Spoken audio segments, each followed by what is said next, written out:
అక్షరాలతో లెక్కించదగ్గ రోజు ఇది. చరిత్ర ఉన్నంత వరకు అమరావతి చరిత్ర ఉంటుంది. ఆ చరిత్ర ఉన్నంత వరకు రైతుల చరిత్ర అమరావతి చరిత్రలో శాశ్వతంగా మిగులుతుందని చెప్పి కూడా నేను మీకు తెలియజేస్తున్నా. విధ్వంసకారులు అనేక కుట్రలు దాటుకుని అమరావతిని గెలిపించుకున్నాం.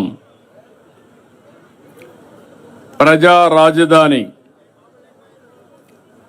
ప్రజా విక్టరీగా ఈరోజు మనం నిరూపించుకోగలిగాం.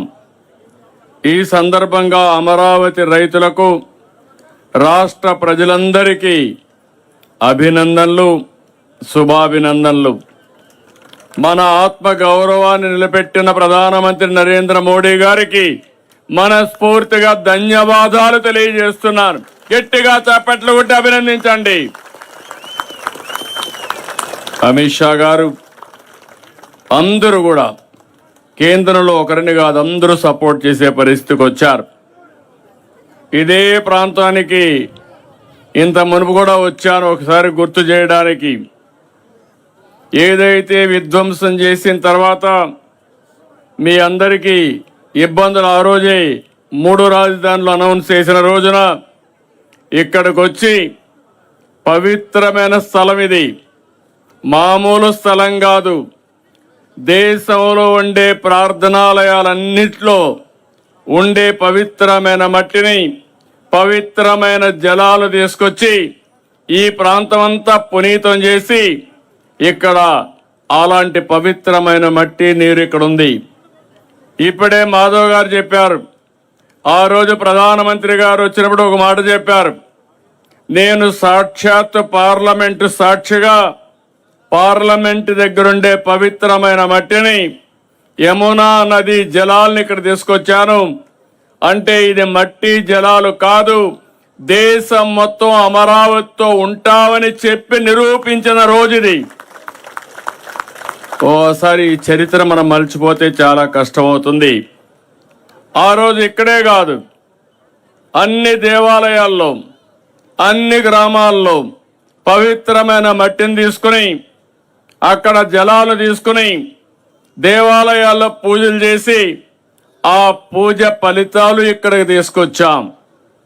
అలాంటివన్నీ కూడా మనం ఒకసారి గుర్తుపెట్టుకుంటే ఈరోజు సాక్షాత్ పార్లమెంటు ఒక పార్టీ కాదు, ఎన్డీఏ పార్ట్నర్సే కాకుండా దేశంలో ఉండే అన్ని రాజకీయ పార్టీలు అండగా అమరావతికి నిలబడ్డారంటే అది చరిత్ర. కానీ ఒకే ఒక పార్టీ, దిక్కుమాలిన పార్టీ, ఏమనాలో తెలియదు, వాళ్ళని మనం చూసాం, శ్మశానం అన్నారు. ఈరోజు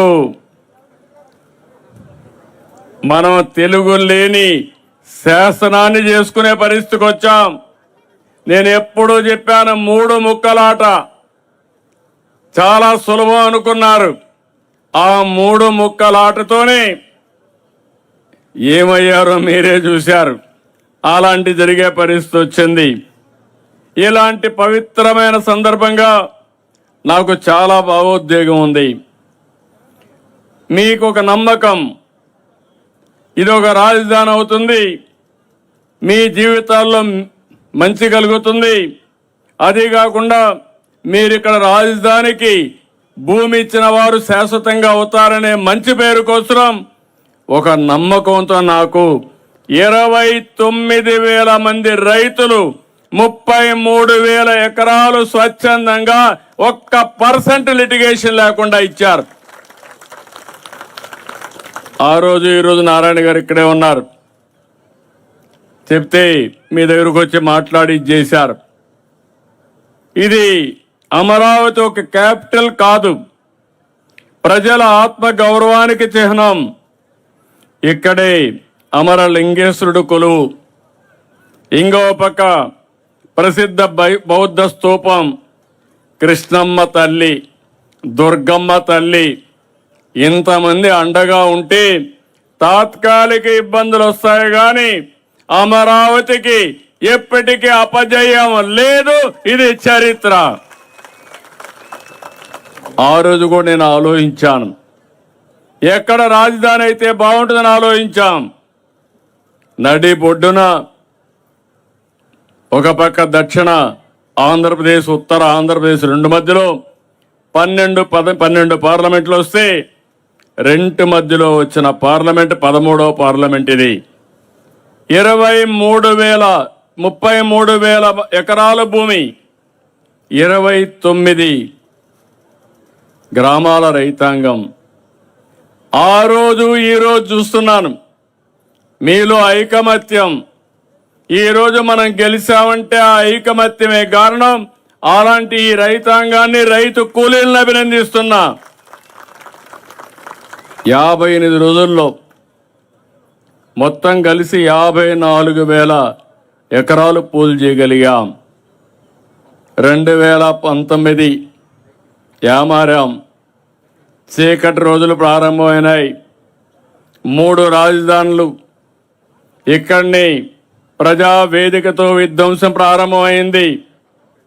మా ఆడబిడ్డలను చూసా.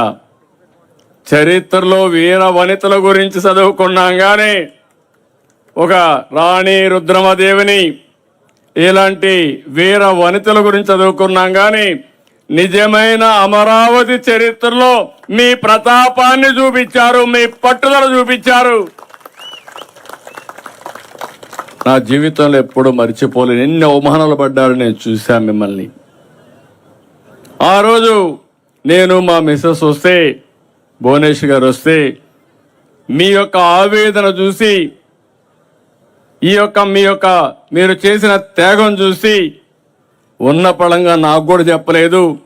2 గాజులుంటే తీసి మీ ఉద్యమానికి సంఘీభావంగా ఇచ్చారు.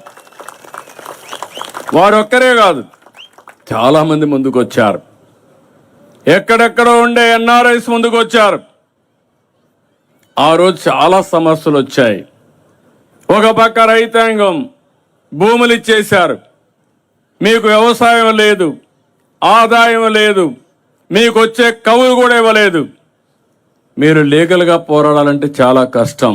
ఒక పక్క ఉద్యమం, ఒక పక్క జీవనోపాధి, ఇంకో పక్క ఖర్చులు. ఇవన్నీ చూసినప్పుడు చాలా బాధేస్తే నా దగ్గర కూడా ఆ రోజు డబ్బులు లేవు.